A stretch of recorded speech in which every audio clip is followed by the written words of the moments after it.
Good morning, good afternoon. I'm Matt, and you've reached King Tridents Tribe. Hello, Tribe. How's a Good Vibe Soul Tribe doing this awesome? I don't even know what day of the week it is. I think it's Wednesday, but whatever day it is, hopefully you're having an awesome day. I'm going to keep this intro a little short, so just wanted to announce that I do now have podcasts on Amazon, iTunes, Spotify, and Pandora. The links for those podcasts, if you're interested, will be in the description of this video, along with the links for my social media, information on my coaching sessions, and energy donations if you choose to take part in those types of things. With that, just great appreciation. We're towards the end of the year. Last night was the last full moon of this year. And yeah, it was actually really awesome. So hopefully you got to see that. And hopefully you're having an awesome day. And if not, hopefully after this message, it raises your spirit. So with that, I want to talk about the positives of twin flame separation. Because, you know, a lot of people want to focus on the negatives, but really the negatives could actually be positives. If you look at the long-term effects and the things that basically comes out of that. And, you know, I'm going to give you some positives that I've experienced personally from going through this separation. And they're great. I mean, and honestly, it's at the time, I didn't think that it would be as positive as it was because I had tunnel vision at the time. But whenever you step back in the future and look at it from a 30,000 foot view, then you can see what actually a blessing it really was. And yeah, so, and that's not to take away that for the people that are in twin flame union, because that's also awesome. So with that, let's go ahead and jump in the message.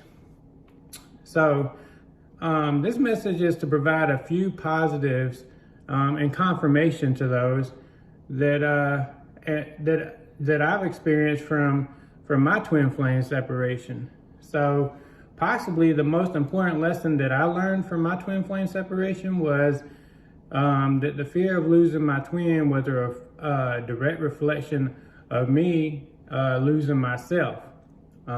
Basically thinking I need to be whole, that basically they complete me. That was false. That was a false narrative and fear, basically fear-based from inside of me. And it was not of self-worth, self-respect, or self-love, but I gained that later on.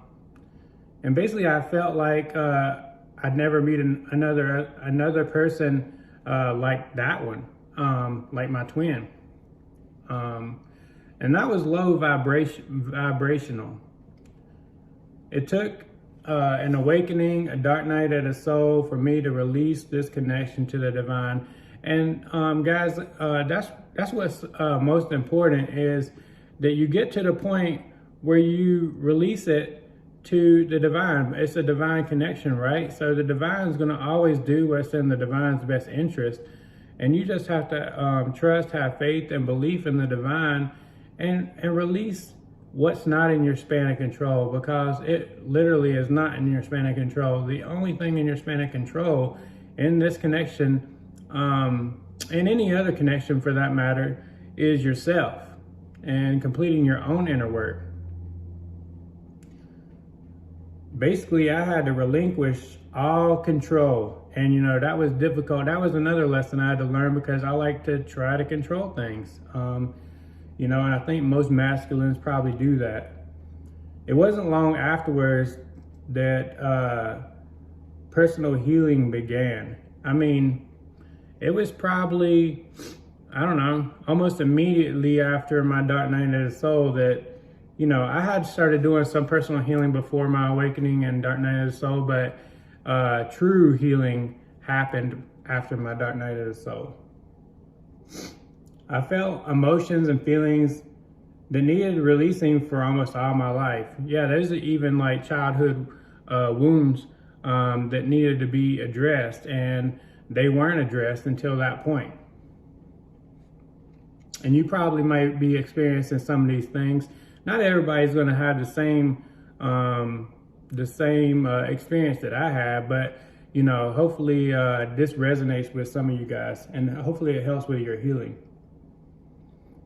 So I probably spent a good 6 months to a year just focusing on my inner healing. And when I was approximately 90% healed, I began getting pieces of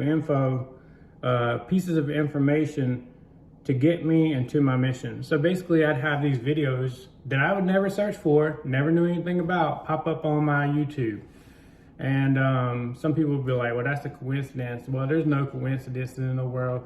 You know, I had numbers, I had things like feathers, coins with numbers on them. I would find these things in the most odd places.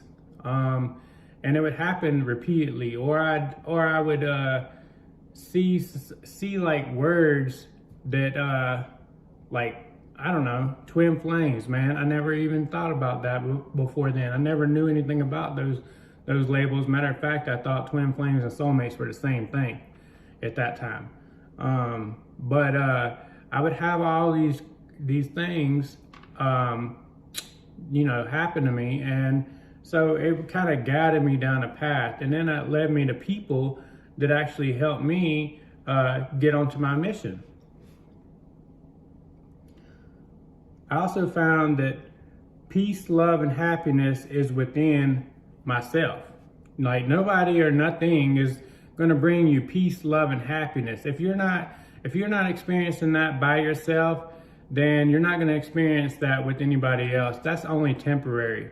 That's only a band-aid, and eventually it will dissolve. I also had lots of high-quality soulmates come into my life, and I still do. I learned that I was in control of my abundance fully. It was my thoughts and what I spoke that basically came in fruition. So basically, if you're thinking negative things are going to happen to you. But if you're thinking positive all the time, you know, not thinking about what you don't want, but thinking about what you do want, and always staying focused on those things. Don't worry about the things that you don't want, and don't worry, period, because worry has never helped anybody in this world. And that I was a powerful spiritual being without being in union with my twin. And that's the truth. Matter of fact, I was more powerful without my twin because she was continuously low vibe. And it sucked my energy. Yeah, I didn't even realize it, but that was reducing my energy. And so why would you want to be around somebody that, for one, doesn't want to be around you, doesn't reciprocate your time and your energy, and matter of fact, is only using you whether they realize it or not, meaning sucking your energy dry.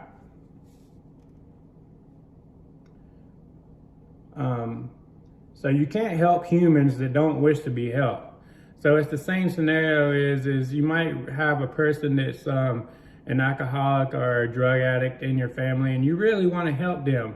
But truly, you know, you could take them to as many rehabs as you want, but unless they really want to quit the alcohol or quit the drug or whatever it is they're addicted to, they're going to continue to do that. No matter if you take them to wherever, it ain't going to matter. As soon as they get out, as soon as they're released, they're going to be right back on it.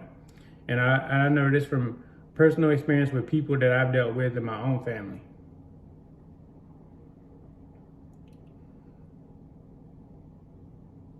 I learned how to gain power from the storms that enter my life by using the experience of that storm, the experience that the storm was trying to use against me, to help others.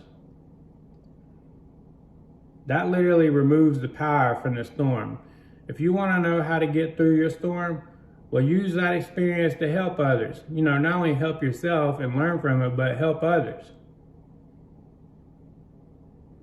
So, as I mentioned, that literally removes the power from the storm. That's how you can dissipate a storm extremely fast.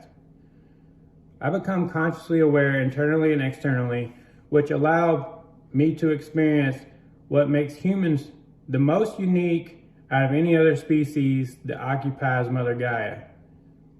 And that's conscious awareness. As you can see, I've gained more positives than negatives, and that's truly the truth. I mean, I wouldn't even be here right now if it was not for that separation, if it wasn't for me going through that experience. And you know, I gained so much more insight of not only myself, but my gifts that was provided to me to assist humanity.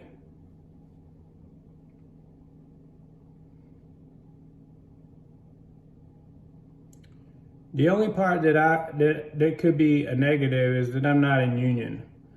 But then again, that is more than likely a positive. And the reason why it's more than likely a positive is because of what I explained earlier is that, you know, my twin did not want to focus on themselves. And matter of fact, was the one that ran, and they're basically running for themselves. You know, blame everybody else for low vibrational. And so why would you want to be around somebody that's like that? You know, there's more to the twin flame journey than to be in union. It's encompassing, and one of the most important things that comes out of twin flame union or separation, once you figure out, you know, that you are a twin, is that you're put here to assist humanity in one way or another. And we all have different gifts. But the gifts that we do have are great. They're enormous. And we might not ever fulfill fully the gifts that were given to us.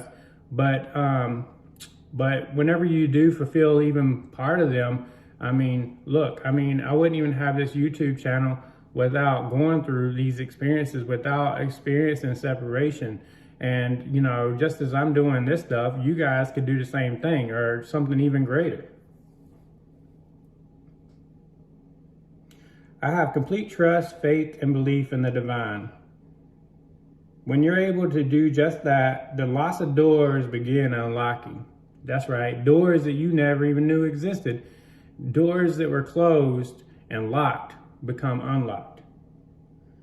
This I know from personal experience. So I encourage each of you to focus on yourselves, because that's the only thing in your span of control. And know that you are too a powerful spiritual being having a human experience.